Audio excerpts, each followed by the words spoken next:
Maliya Hatina police દ્વારા ઈદે મિલાદને લઈને શહેરમાં ફ્લેગ માર્ચ. જૂનાગઢના માળિયાહાટીના પોલીસ દ્વારા શહેરના જુદા જુદા વિસ્તારોમાં ફ્લેગ માર્ચ યોજાઈ હતી.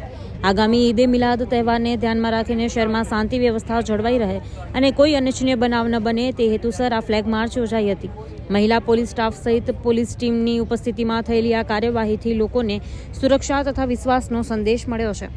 ફ્લેગ માર્ચ દ્વારા તહેવાર શાંતિપૂર્ણ રીતે ઉજવાય તે માટેનો સંકલ્પ વ્યક્ત કર્યો છે. Story by Pratapsinh Sisodiya, Maliya Hatina, Junagadh. માં motor driving, safe and sure driving. Driving એ શોખ સાથે આપની મોટી જવાબદારી પણ છે. અમારા ઇન્સ્ટ્રક્ટર દ્વારા સચોટ અને સરળ માર્ગદર્શન. આપની રોજની તાલીમની માહિતી મેળવીને શું અધુરાશ છે એના ઉપર પૂરું ફોકસ કરાય છે.